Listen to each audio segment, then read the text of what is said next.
Aquí tengo las entradas de la primera representación de Historia de una escalera. Aquí están. Siempre las hemos guardado en el libro de la Historia de una escalera, junto con el programa. Querido Soto, 1000 perdones, pero no he tenido otro remedio que subirte al alero. Estáis en buena compañía, no te preocupes. Tendrás al lado a Isa y Arturo. Un abrazo. Un día vino Vicente a las 8 de la mañana, un poco antes de que empezara. Y Antonio llegó con su carpeta debajo del brazo. Y allí se sentaron. Yo no podía imaginarme que eso iba a ser parte fundamental en la vida de los dos. Buero acababa de salir de la cárcel.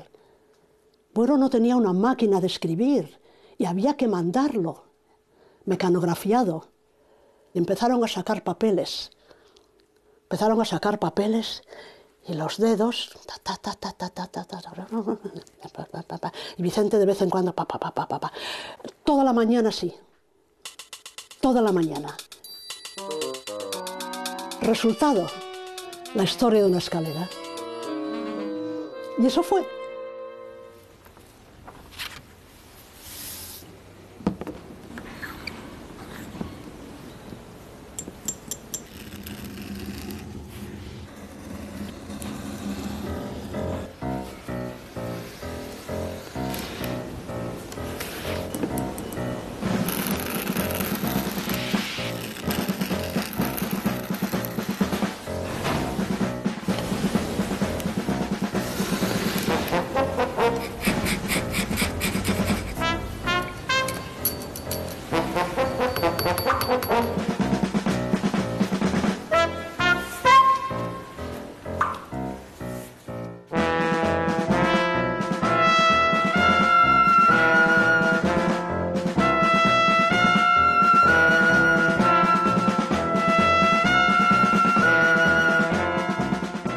Antonio Buero Vallejo era un condenado a muerte, se le conmuta la pena de muerte, se presenta al premio Lope de Vega y lo gana. De hecho, él no se quería presentar al premio, porque decía que cómo se le iban a dar a él que acababa de salir de la cárcel. Fue su gran amigo, Miguel Ramón de Garciasol, en realidad, compañero suyo y amigo desde el instituto, el que le animó. Era un autor que no sabíamos nada de él, que había cantidad de comentarios, que había estado en la cárcel, que no había estado en la cárcel, yo qué sé, cosas tremendas. Y teníamos mucho temor a ese estreno, mucho temor. Historia de una escalera se estrena, bueno, no creen demasiado en ella, pues como pasa siempre en Lope de Vega. Oye, venga, lo estrenamos, lo tenemos un mes y lo quitamos, ¿no? ¿Y qué pensaron? Pues, ¿cómo hay que estrenarlo en el español? Pues lo estrenamos un poco antes del 1 de noviembre, que ya representamos el Tenorio, que era sagrado y tal. Y pues con eso, pues ya arreglado. Que yo no tengo derecho. No, señora, soy mayor de edad. ¿Y quién se mantiene? Es la noche del estreno. Todos teníamos un poquito de temor a la reacción del público. Un momento antes del final, estábamos en el rellano superior de la escalera y había una gran pelea entre los vecinos. ¡Basta! ¡Basta ya! ¡Se acabó adentro! Y en esto oímos un jaleo muy grande en el público.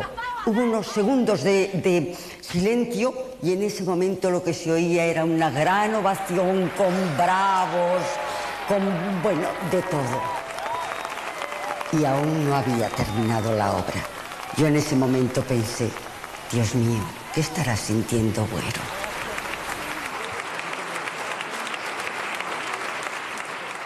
Tiene usted que salir. No, hombre, no ha terminado el acto. Que tiene usted que salir. No se sale cuando se le están reclamando el público. Pero, hombre, no me empuje.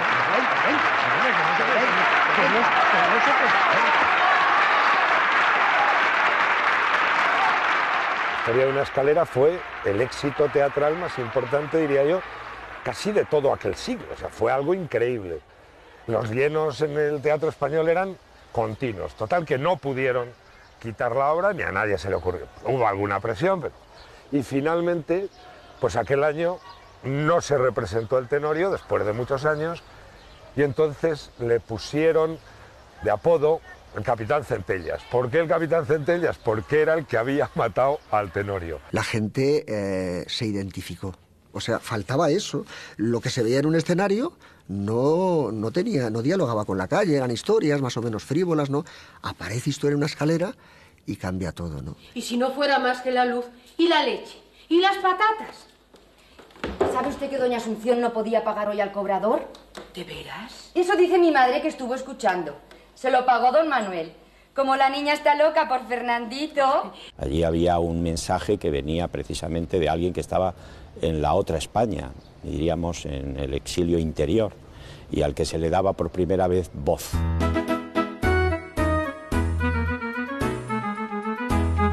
Vamos a ver, imaginemos año 49, posguerra española, ¿cómo estaba España? Había cartillas de racionamiento. El teatro era un teatro de evasión, de plumas, de 4 comedietas, ¿no? Y de repente aparece una obra que se habla de sindicatos. Se habla de sindicatos. O sea, tú lo piensas bien y dices, pero ¿cómo no dejaron esto estrenar, no? No conseguiremos mejorar de vida si no es con la ayuda mutua. Y eso es el sindicato. Solidaridad. Esa es nuestra palabra. Y podría ser la tuya si te dieses cuenta de que no eres más que un triste hortera. Pero como te crees un marqués... Y recuerdo que me produjo una inmediata fascinación, porque en Historia de una escalera encontré primero una imagen de una España que para mí era desconocida. Y en segundo lugar descubrí a un escritor que tenía un extraordinario oído para la palabra de la calle, o más bien para la palabra del descansillo de una escalera. Qué felices seremos. Carmina. Mi Carmina. Yo recuerdo que las dos cosas que han causado verdadera sensación y un eco, una repercusión en París, han sido Historia de una escalera y El Jarama. Eso fue el primer éxito rotundo de Antonio Buero Vallejo. Merecidísimo. El asombro, la especie de terror que llevaba dentro, toda la emoción de aquella ovación, yo creo que siguen resonando. Cuando nos hicimos novios y cuando me fue a presentar a Tony, dice, es que ¿te acuerdas aquel día que llegó Antonio con su carpeta y empezamos? Era el manuscrito de La Historia de una escalera.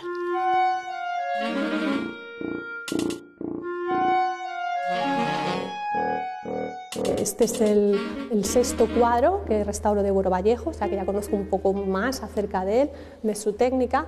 Apenas pudo desarrollar lo que es la faceta pictórica. Dibujos sí hay muchos, pero esta faceta tiene menos trabajos, conservamos muy poquitos. Lo que tienen la gran mayoría de ellos es que tiene una fuerte oxidación. Él ha utilizado unos barnices bastante fuertes, bastante degradantes, que unidos un poco a la polución atmosférica, fumaba muchísimo. Entonces todo esto va provocando que el cuadro se altere. ¿Tienes más tabaco? ¿Tienes más tabaco? Acabo de observar que me lo he dejado en el Pedimos por ahí, pero nos traen enseguida un cigarrillo. Por ahí debe de estar algún... Alguno de nuestros compañeros amigo, tiene quizá. sin duda. Pues muchas gracias. Muchas gracias. Luego también es cierto que en la época en la que él pintaba ya se estaban desarrollando otros estilos pictóricos como los ismos, ¿no? Y él un poco tenía la idea más del siglo XIX o del velazquismo o más impresionistas, pero claro, es un inicio. Siempre dibujando. Y es así lo que hizo durante toda su infancia. Todo lo que aparece reflejado, aparte de algunas referencias a las obras de Dumas, lo que sí hay es una relación directa con las películas que veía en el Ateneo. Estaban los héroes cinematográficos de aquella época y también reproduce escenas de sus películas más famosas, El Gaucho, El Pirata Negro, Los Tres Mosqueteros, D'Artagnan. Ahí es donde vemos la esencia directa entre la cinematografía y el buero dibujante.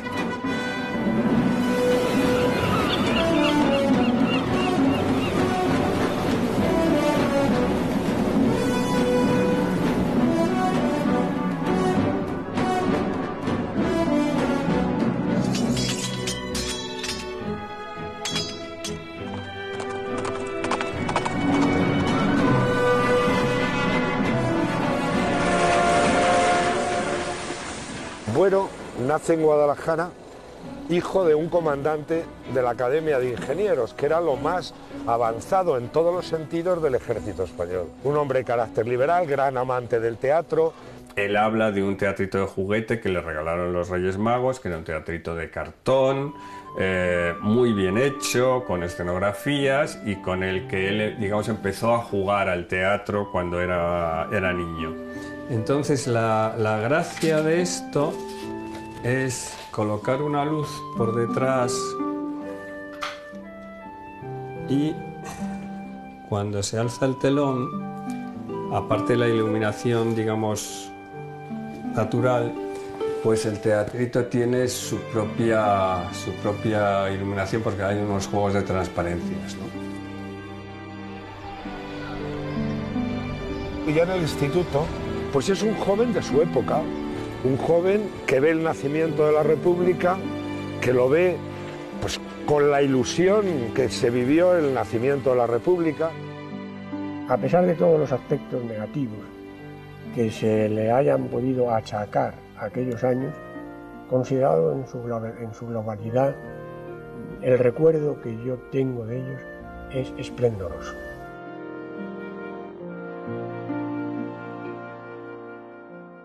Él creía que iba a ser un pintor, pero de pronto la guerra civil y la primera tragedia y terrible de Buero.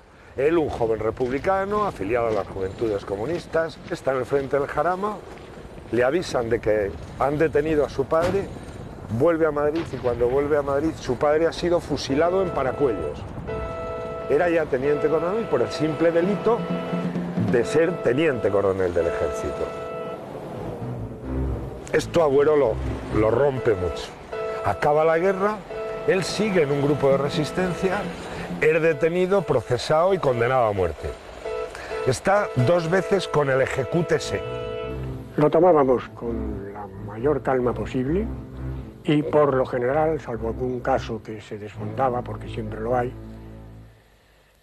la inmensa mayoría de los que yo he visto salir para el paredón salían muy erguidos, muy seguros. Alguno llegó a decir, tómenme el pulso, así morimos. Y condenado a muerte, en 1940 le sería conmutada esa pena por la cárcel, de la que salió en libertad provisional en 1946. En Buero es esencial la biografía para entender la obra. Es decir, que esto que de la tragedia, por ejemplo, el hecho de que él haya cultivado la tragedia procede fundamentalmente no de una experiencia literaria, no de que él hubiera leído las obras de los trágicos griegos y luego las de Ibsen o la novela de Dostoyevsky que tanto le influyó, ¿no? Sino que la propia tragedia de Buero viene de su vida, de que la vida de Buero es un acontecer trágico. Y en la fundación, claro, está su experiencia en la cárcel. Cuando has estado en la cárcel acabas por comprender que vayas donde vayas, estás en la cárcel. Reflejó experiencias carcelarias propias hasta el punto de que en la Fundación se habla de un intento de fuga que existió realmente. Mi profesión me dio hace tiempo la oportunidad de conocer los planos de toda esta zona y del edificio. Las celdas de castigo no están junto al muro exterior, no hay que temer cimientos gruesos. Son sótanos con ventanucos a uno de los patios. A 1 metro tan solo de profundidad y a unos 2 metros aproximadamente tras la pared opuesta al ventanuco, cruza paralela una alcantarilla. La Fundación nos cuenta la historia, aparentemente, de unos científicos que están allí trabajando y que vamos descubriendo lentamente fallos en el sistema. Aborrezco la Fundación. La Fundación es admirable y lo sabes. Sacrifica ratones. Y perros, y monos, héroes de la ciencia. Si yo fuese un ratoncito, lo aceptaría. No, tú eres un ratoncito y no lo aceptas. Entonces hace algo alucinante, bueno, y es que nos mete a los espectadores en la mente del protagonista. No lo sabemos, es una gran trampa, y lentamente, una vez que estamos ya metidos en la mente de este personaje, de casi todos, pero básicamente del protagonista, caminamos lentamente hacia la verdad. Lo que creíamos que era un lugar para investigar, científicos, en realidad vamos descubriendo, hay fallos, qué está pasando aquí, qué está pasando, la escenografía va cambiando, notamos que no participamos o participamos de huele mal, pero sí, es un sitio bellísimo, ¿no? En realidad lo que cuenta es la historia de unos condenados a muerte la noche anterior a que les maten a todos. Me quise tirar por la barandilla. Yo lo impedí. Os denuncié. ¿Qué? Sí, nos denunciaste. Te cogieron por mi culpa. A mí y a otros, sí. Y nos condenaron a muerte. Dije que te ayudaría a comprender. Cálmate. ¡He comprendido! No has comprendido nada. Te faltan 20 años para comprender. Crea un dispositivo teatral, que se llama efecto de inmersión. Empieza, más tibiamente en la ardiente oscuridad y culmina en la fundación. C46 y C72. Salgan con todo lo que tengan. Yo me acuerdo que mi pensamiento en ese momento fue: he visto algo mágico, totalmente mágico, pero es la magia que a mí me impacta, que es la magia de lo profundo, la magia del arte, la magia de entrar a fondo en el alma humana, que es lo que intentaba hacer Buero. Cuando vi que era del año 74, aluciné porque me pareció que tenía una vigencia extremísima y parecía que estaba hablando de lo que está pasando aquí y ahora, y dije, de lo que tengo que hablar es de esto. ¡Sáquenme de aquí, por favor! ¡Sáquenme! ¡Sáquenme de aquí! ¡Sáquenme! No les va a gustar cuando vean que lo hemos descubierto. Lo tirarán a la basura. Ven conmigo, te va a ser mejor. Creo que es una obra que tiene una envergadura universal y no me resultaría nada extraño que en los próximos años tuviésemos noticia de distintas puestas en escena de la Fundación en España y fuera de España. Creo que es una obra de enorme alcance.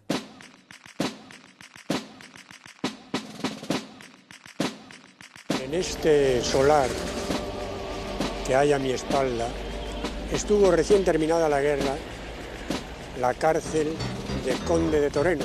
Aquí conviví con él en la sala de condenados a muerte y pasamos juntos aproximadamente 9 meses hasta que a él en septiembre del 40 lo trasladaron a Palencia.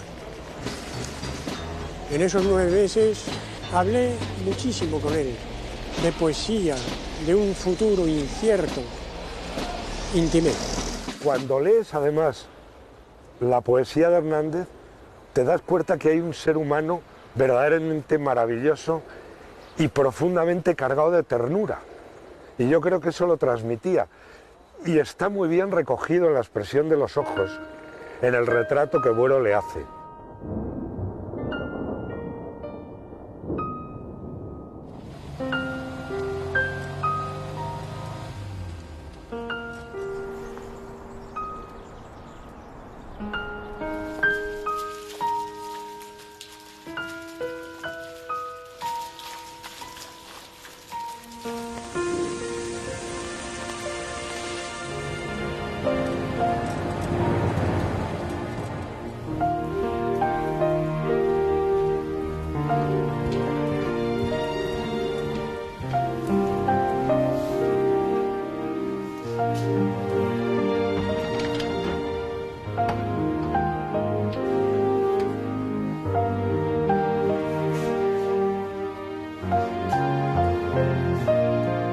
Primero, hay que decir que este retrato es un icono cultural. Es que durante los años 70 se hizo una tirada de pósters con el retrato de Miguel Hernández que prácticamente pues, tenía todo el mundo, en aquella época se ponían pósters en las paredes y entonces estaba el de Miguel Hernández, a lo mejor el del Che Guevara y a lo mejor yo que sé cuál más. Bueno, este es el anverso parece. Claro. Entonces, ¿puedes poner el texto? Localizó quién estaba editando eso y le dijo que los derechos correspondían, o él entendía que correspondían a la familia Miguel Hernández, que en cualquier caso los que le pudiesen corresponder a él se los cedía a la familia Miguel Hernández y que por favor se pusiese en contacto con la familia Miguel Hernández para resolver el porcentaje de derechos, por lo menos de utilización de imagen, que le correspondiese, ¿no? Dibujó cientos de retratos de compañeros suyos que estarán desperdigados por cientos de familias. En el último año aproximadamente de mi reclusión, sí, yo andaba ya pensando que sin abandonar la pintura, aunque luego la abandoné, sin abandonar la pintura yo tendría también que dedicarme a la literatura. Antonio, si tú durante 30 y tantos años de tu vida habías sido pintor, te habías dedicado a eso, ¿por qué de pronto? Y él me dijo y luego rectificó, pero ¿por qué él era a veces sarcástico? Me dijo, Fermín, porque vi que de esa manera iba a comer mejor. Y luego rectificó y me dijo, bueno, a mí siempre me ha gustado la literatura, mi padre me llevaba al teatro. También me dijo una cosa que me pareció en aquel momento dolorosa. Me dijo, bueno, también mira, Fermín, cuando estás muchos años en la cárcel te descuidas, yo ya no pintaba, dibujaba con los amigos, entonces perdí mi muñeca, yo ya cuando salí de la cárcel ya no era pintor.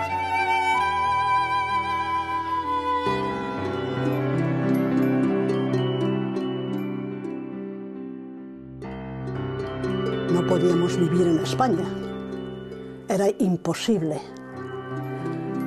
Nos casamos y a los 2 años, aproximadamente en el 54, 2 o 3 años, nos tuvimos que venir aquí. Entró a trabajar como frigaplatos en un restaurante español, en el Soho, donde está la zona de los chinos.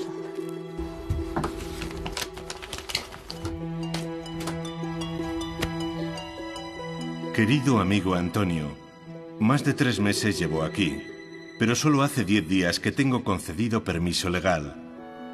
Lo primero que te llama la atención al pisar esto es la educación exquisita de todo el mundo. Te pisa un tío, me ha ocurrido, y te dice, lo siento. Naturalmente, cuando se vino para acá, pues aquello fue un trasiego tremendo de cartas, pues desde el 54 hasta el 99. Y la última fue una cartita que muy enfermo, se lo dijo a Victorita, tengo que escribir a Vicente, tengo que escribir a... Y le dio una... Y entonces Victorita nos escribió una carta diciendo lo enfermo que estaba. Quiero presentarles ahora a un hombre que ha hecho culto de la amistad. Es uno de esos amigos que se tienen pocas veces con fidelidad de años. Antonio Buero Vallejo ha tenido esa suerte. Desde Londres, donde vive, ha querido venir expresamente para estar esta noche con nosotros, para estar con él exactamente, su gran amigo, Vicente Soto. Buenas noches, don Vicente.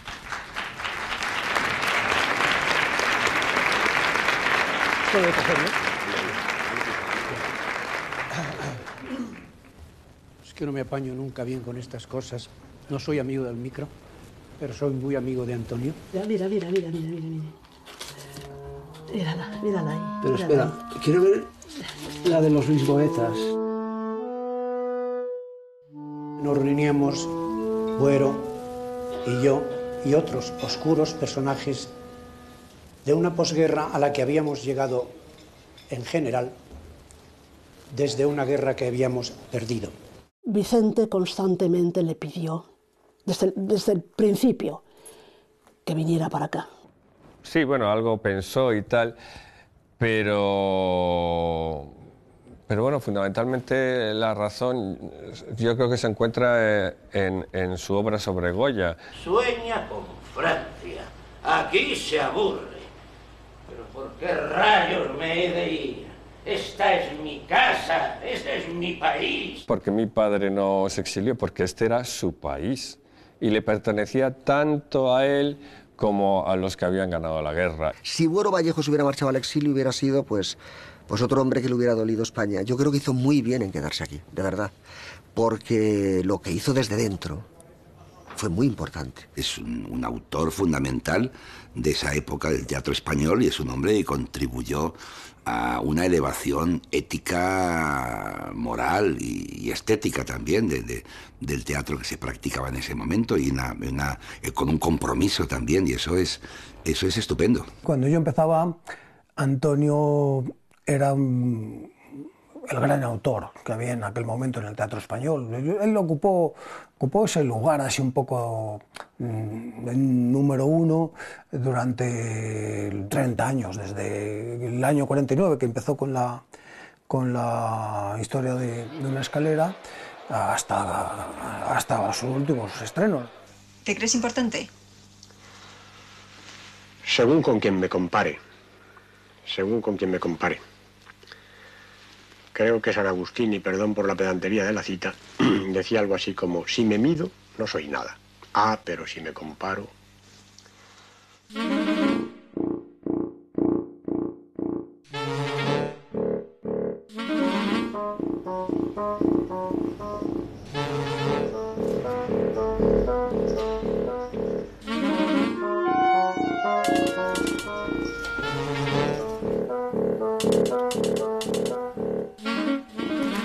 Los censores emitían informes y cada uno de ellos tenía que emitir un informe tratando sobre los aspectos políticos, aspectos morales, aspectos religiosos.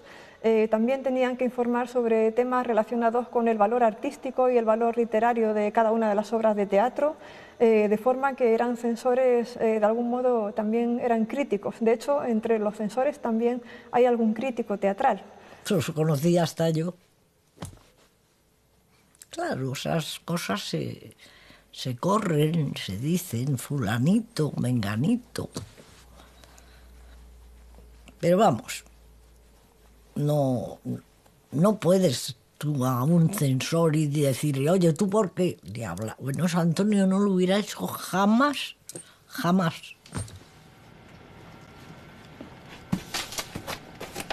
Caja 8.892, expediente 433. La historia de Buero Vallejo con la censura es la historia de una gran paradoja, porque por una parte nos encontramos con un autor que ha sido un autor encarcelado por el régimen franquista, condenado a muerte por su proximidad al bando republicano y por su militancia en el Partido Comunista, y de pronto nos encontramos con que es uno de los autores que más se estrenan en las mejores fechas e incluso muchas veces en los teatros oficiales. En Historia de una escalera se prohíben 3 fragmentos. Uno de ellos que hace alusión a los frailes y a las monjas, otro que hace alusión al sindicato, cuando Fernando le dice a Urbano, sí, también vosotros ibais a llegar muy lejos con el sindicato y la solidaridad. Y una tercera frase en la que se dice, sí, más vale ser un triste obrero que un señorito inútil. Le obligan a cambiar la palabra señorito por un soñador inútil. Las 2 o 3 veces que a una de las protagonistas se le llamaba zorra, yo todavía no me atrevía a poner puta, pero sí zorra, pues les pareció excesivo y me sugirieron si no podría ser cambiado por golfa. Yo no tengo derecho. No, señora, soy mayor de edad. ¿Y quién te mantiene? Golfa, más que golfa. No insultes. Maestro. Y yo, claro, a 24 horas del estreno dije, bueno, pues nada, golfa. Y así quedó, y así está ya en el texto. La polémica del posibilismo teatral tiene lugar en el año 1960 en las páginas de la revista Primer Acto. Esta polémica se produce entre Alfonso Sastre, que es quien la desata, y Buero Vallejo. Él defiende que el autor teatral en ese momento tiene que ser imposibilista. Un autor que escribe en un régimen de dictadura no puede escribir pensando en la censura. De algún modo está enfrentándose a Buero Vallejo, que poco antes ha defendido que el autor necesita tener una postura posibilista, porque de nada sirve escribir grandes obras de teatro muy críticas si están guardadas en el cajón. Efectivamente, yo he sido partidario del posibilismo, pero siempre he dicho, y esto habría que tenerlo muy presente, que yo he sido partidario del posibilismo ni más ni menos que todos los que han hecho algo, incluso aunque hubiera entre ellos personas que negaban que hicieran posibilismo. Yo no pretendo ahora, ni a Alfonso ni a ningún otro autor, achacar inconsecuencias. Todos podemos caer en inconsecuencias. Pero, en fin, cuando Alfonso dijo que la mordaza era un criptodrama que no quería hacer, pero que hacía, evidentemente incurría en posibilismo. Es un poco triste mi situación. Rodeados de todos vosotros, débiles y enfermos. El más viejo tiene que daros aún lecciones de fuerza y de coraje. Estaba el mensaje de la libertad, ¿no? Y de lo asfixiante que era vivir amordazados y de cómo si no se producía la libertad, podían ocurrir grandes catástrofes en una sociedad.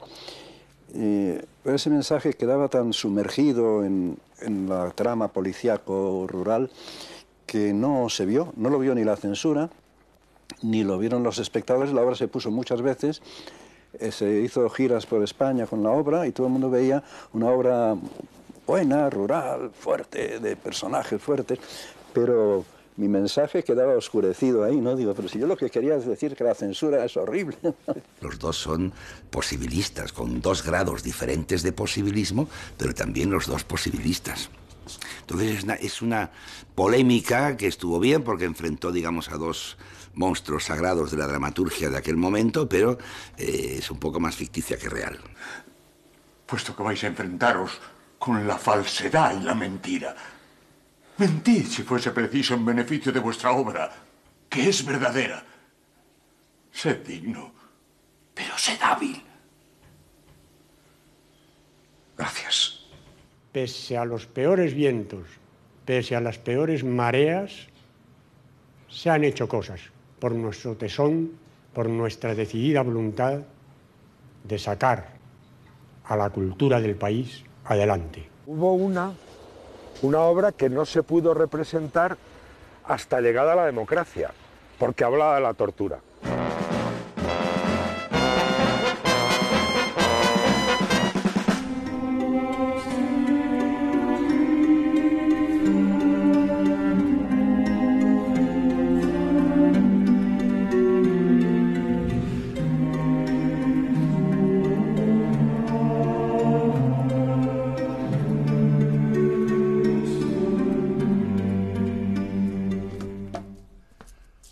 El personaje del doctor Balmi tiene una entidad interesante, se lo recuerdo como un trabajo interesante. Es la historia de la caída en Barrena, en picado, de un torturador, de algún modo, con todas las implicaciones psicológicas, personales y familiares que ello conlleva al efectuar por orden de sus superiores pues, la mutilación sexual de un supuesto terrorista. No sé para qué os metéis en estos líos. Si sales de esta, ¿no te gustaría tener hijos? Y hay un personaje que es el psicólogo, el psiquiatra, que al mismo tiempo trata al personaje, a la mujer, a una exnovia, y que va explicando un poco los vericuetos de la historia. Es una obra arriesgada, es una obra difícil, es una obra que, bueno, en su momento tuvo muchísimos problemas con la censura. Verá, no es fácil. Estoy aquí para ayudarle. Tranquilícese. Desde hace unos 20 días, doctor, no puedo cumplir con mis deberes matrimoniales. ¿Le asusta la palabra? ¿Cómo? Quiere decir que padece impotencia. Sí. Evidentemente, en aquellos años la obra no se autoriza. Se intenta autorizarla imponiéndole una serie de cortes que Buero Vallejo no va a aceptar, porque entre otras cosas uno de ellos era importante. Se dice, hay una pareja elegante que actúa en el prólogo y en el intermedio que crea una distancia diciendo, bueno, este tipo de cosas aquí no se hicieron, en España esto nunca se ha hecho.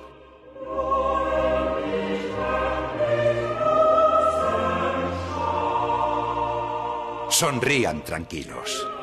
Esto no sucedió entre nosotros. No nos atañe.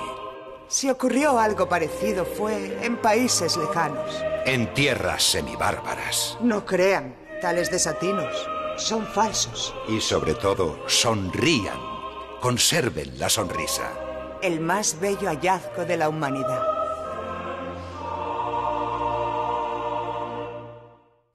Solo sé que él decía no estreno cuando le cortaban cosas que él creía que no debían cortarse, que eran imprescindibles para la obra.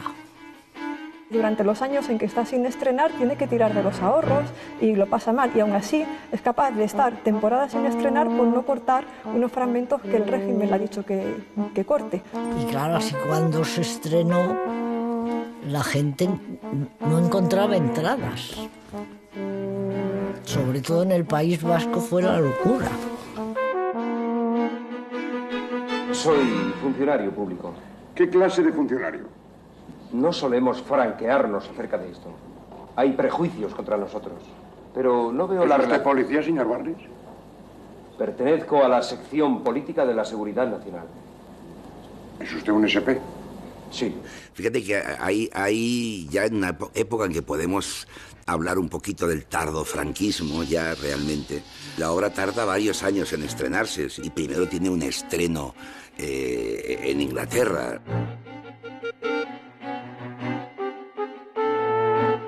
Pensar que mi marido estaba estrenando en Chester, porque no fue en Londres, fue en Chester, en idioma inglés, en fin, todo eso a mí me impactó y entonces pues yo creo que estaba pendiente de todo y de nada.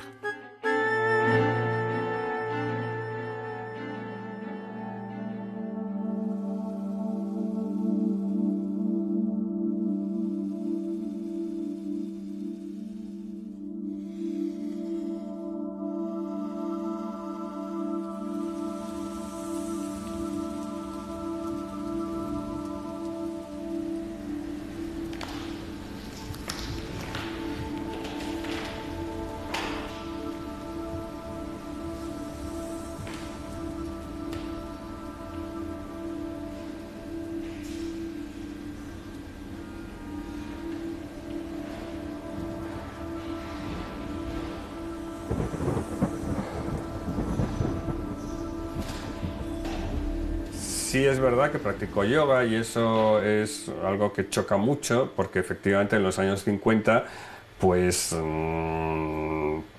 pocos practicantes de yoga había en España y de hecho él lo practicó por su cuenta, es decir, no había ningún profesor de yoga a mano, sino que se compró libros, hay un libro con las diferentes posturas de Hatha Yoga, etcétera, etcétera, y él por su cuenta pues empezó a practicar yoga.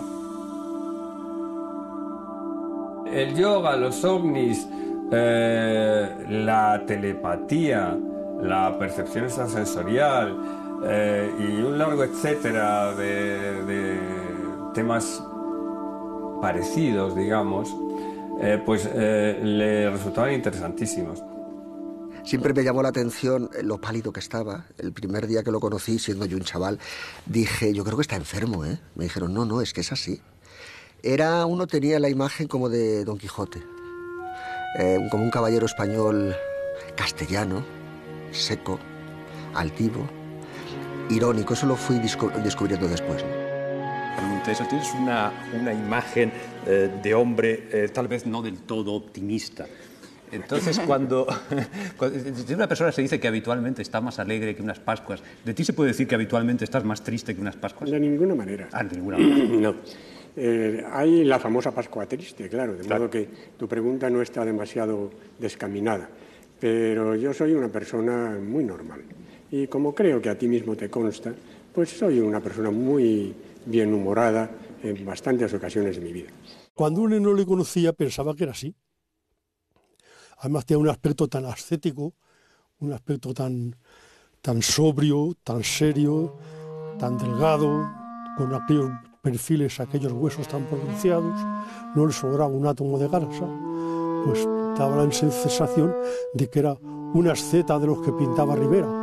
Y bueno, pues luego lo conocías y era encantador. Le encantaban, por ejemplo, las torrijas, se moría por las torrijas. Bailar con las señoritas era su pasión. Tengo muchas fotos bailando con él, bailando tangos, bailando vals, bailando todo tipo de bailes y absolutamente feliz. ¿A ti te gusta bailar? ¿Tú recuerdas cuando bailaste por última vez? Sí, no hace tanto. La gente cree que yo soy un tipo fúnebre que no baila ni se ríe. Yo bailo y me río, ya lo creo que sí. Tuvo algunos escarceos con algunas actrices de la época muy famosas, pero él en esto era un caballero, ¿eh? O sea, jamás diría un nombre, o sea, vamos, no entra en una personalidad alcarreña y castellana el andar alardeando de una conquista, jamás. Pero sin duda el amor de su vida fue Victoria. Ni creo que hablásemos ninguna vez antes de que me contrataran para hacer Hoy es fiesta en el Teatro María Guerrero. El autor, partiendo del problema de las vidas acongojadas y humildes, encarna en sus personajes las más variadas historias donde no falta la nota tierna del amor. Cuando fui a darle las gracias por haberme dado ese papel, me dijo, bueno, yo había dado otro nombre, que era el tuyo y el de María Fernanda de Ocón. Dice, pero como tú eres más menudita, más aniñada, dabas mejor el papel para tener hambre. En nuestro mundo de ahora, de las actrices, a una actriz de teatro parece que no. Entonces es que era Marilyn Monroe, hombre, a la española, pero que era guapísima. Nos vamos a otro sitio. ¿A dónde? ¿Adiós? Antonio, ¿te parece bien así? Sí, está bien. Es eso lo que quieres, ¿no? Un amigo suyo cubano, un día estábamos sentados los tres en una mesa del Gijón y debíamos estar chacoteando Antonio y yo, porque él dijo, ¿y tú por qué no te casas con una chica tan mona y tan simpática como Victorita? Y él dijo, porque no ha leído a Ibsen.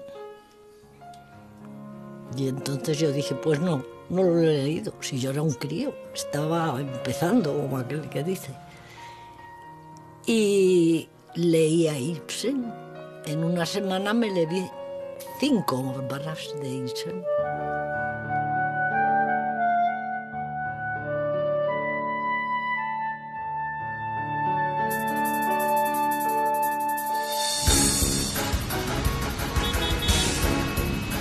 La llegada de la democracia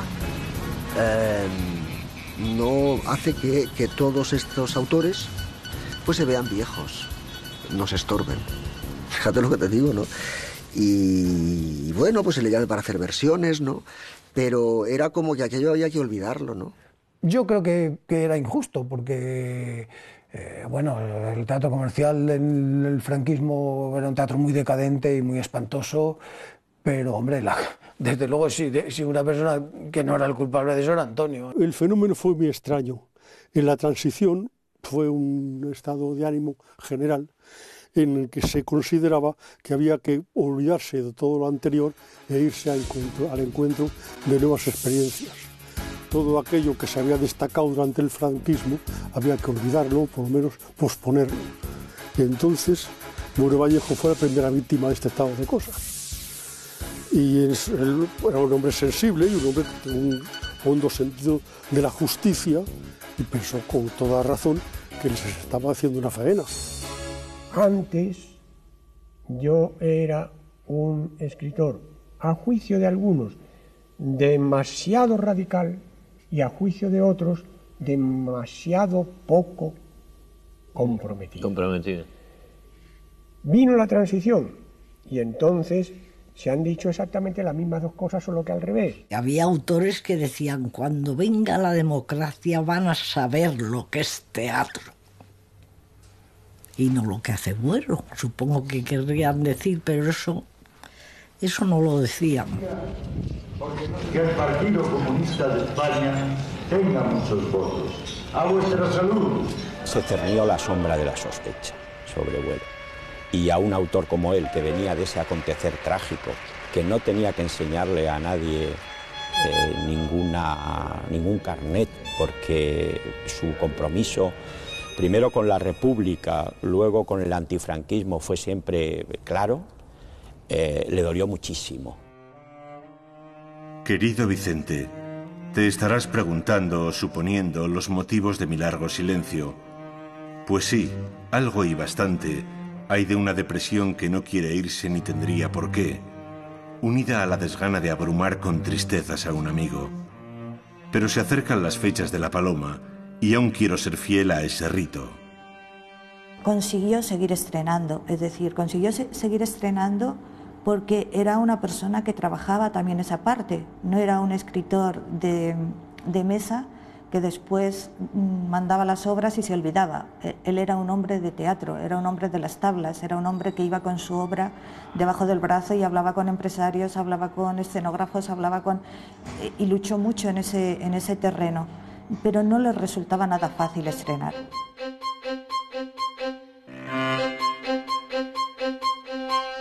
La cultura oficial de la democracia, por así decirlo, funcionaba por un lado. Ahora, la calle era otra cosa, porque los dos mayores éxitos teatrales en cuanto a número de representaciones y afluencia de público que ha tenido mi padre en toda su carrera se producen, uno durante la transición, que es La doble historia del doctor Balmi, y otro en plena democracia, que es Diálogo secreto.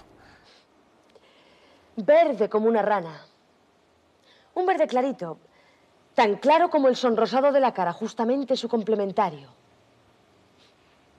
Tu hija se ha vuelto una ranita verde, cro-cro. Y tú no lo has visto.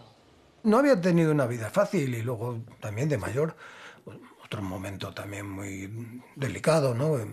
Perdió a un hijo en un accidente de automóvil. Y eso sí lo he vivido, porque eso lo he hablado con él y tal, y estaba... A mí a veces hablando con él me impresionaba el dolor que sentía. Yo creo que Antonio era un hombre con muchísimo sentimiento. Y el menor, Enrique, se nos mató en la carretera a los 24 años, en un coche.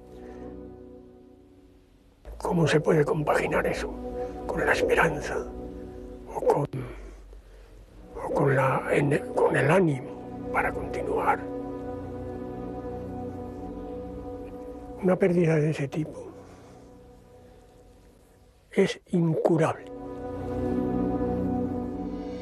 Las letras españolas se han vestido hoy, un año más, de gran gala para asistir en la Universidad de Alcalá de Henares a la entrega por parte del rey Juan Carlos del Premio Cervantes, que en esta ocasión ha recaído en la figura y en la obra del dramaturgo Antonio Buero Vallejo. Hombre, la satisfacción es la satisfacción, pero a mí no me consolaba nada. Se acababa de matar un hijo mío.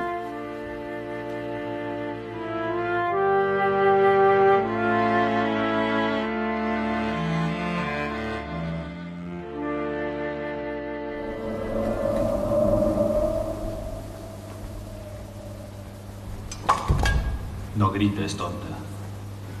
Mejor es holgar.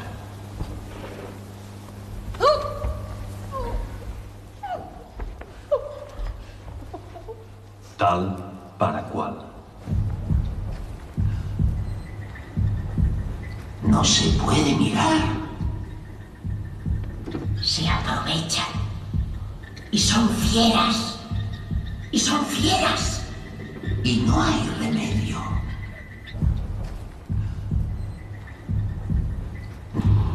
Divina razón. No dejes ninguno.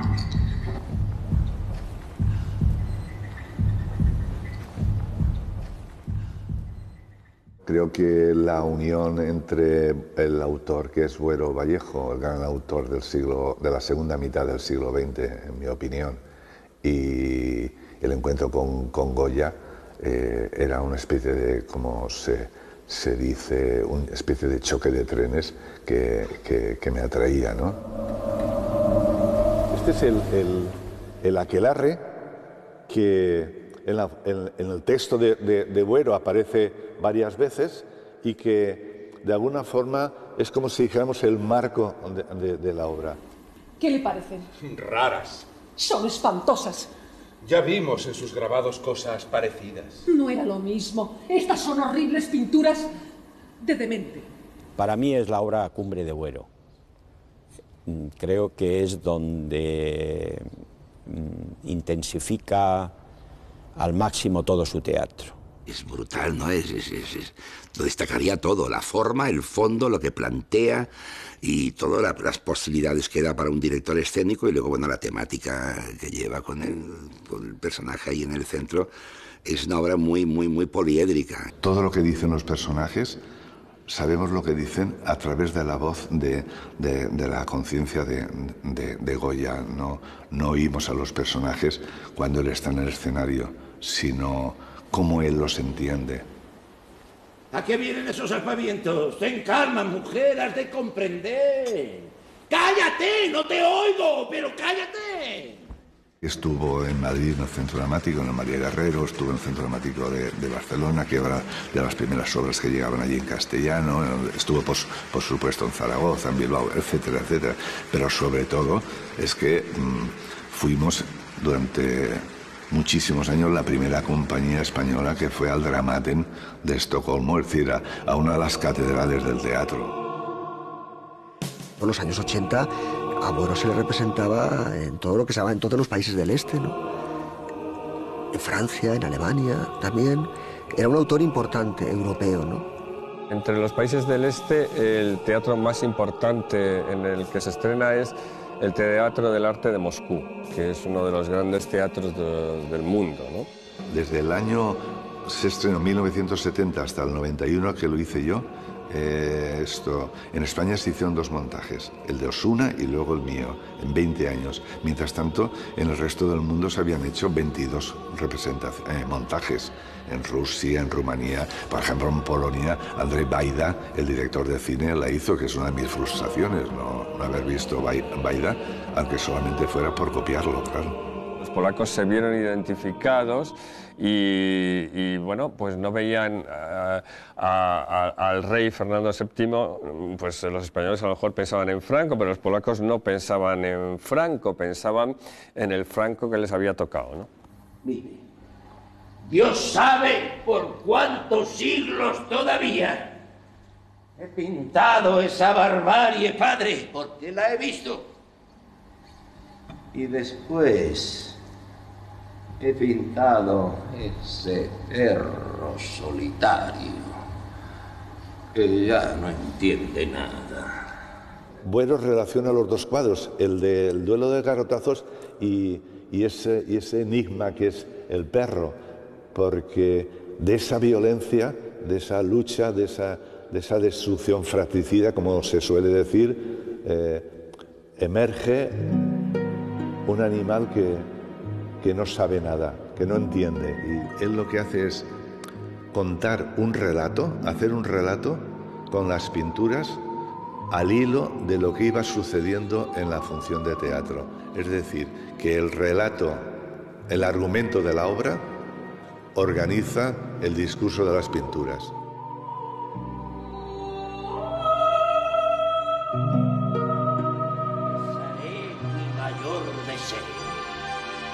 Que un día baje como un ejército resplandeciente y llamen a todas las puertas con golpes tan atronadores que yo mismo los oiré, golpes como tremendos martillazos. Buero pinta, podríamos decirlo así, pinta los cuadros de nuevo. Y algunos de ellos incluso pintándolos durante la función. Los pinta imaginando lo que se ve y lo que no se ve.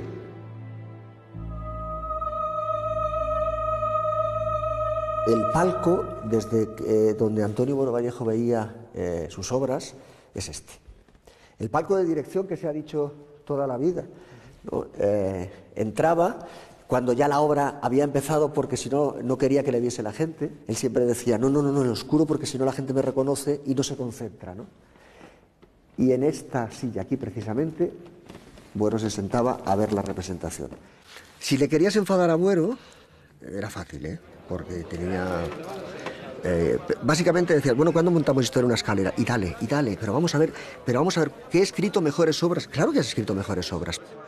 Todo el mundo me pregunta por Historia de una escalera y yo estoy temiendo que voy a quedarme como el autor que fue de Historia de una escalera y que después ha sido un mamarracho.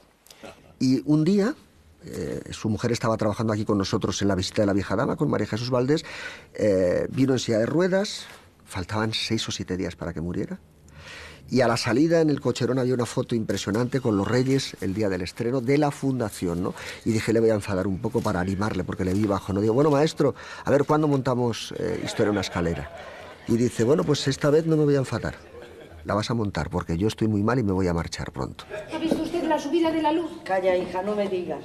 Si no fuera más que la luz y la leche y las patatas. ¿Sabe usted que doña Asunción no podía pagar hoy al cobrador? ¿De veras? Eso dice mi madre que estuvo escuchando. Se lo pagó don Manuel. Como la niña está loca por Fernandito. Aquello fue un suplicio. Lo pasé muy mal en los ensayos. Tenía mucha presión, muchísima. Había miedo. Nunca lograremos mejorar de vida sin la ayuda mutua. Y eso es el sindicato. Solidaridad. Esa es nuestra palabra. Y sería la tuya también si te dieras cuenta de que no eres más que un triste hortera. A mí me parece que hizo un trabajo estupendo. Hombre, un poco de miedo me daban las escaleras, porque no había dónde agarrarse, pero el conjunto en sí estuvo muy bien. Solo quisiera dejar a esta hija con un hombre de bien antes de morirme. Mejor sin morirse. ¿Para qué? ¿Tú te imaginas por unos momentos que se hubiera levantado el telón de Historia en una escalera, la mítica Historia en una escalera, y hubiera sido un fiasco? Pues me hubiera cargado un mito, una leyenda de las pocas que tenemos en teatro, ¿no? Seremos muy felices, Fernando. Carmina.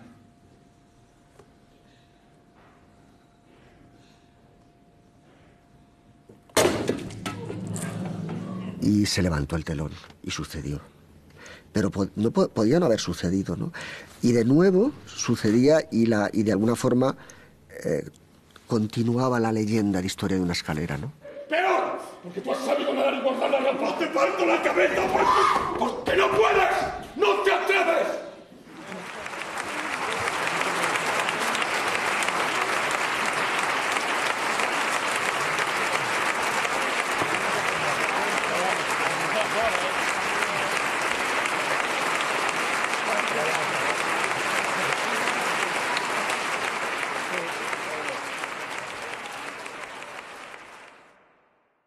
De mí. Cualquiera sabe qué van a decir estos señores. Como yo no estaré, no me enteraré.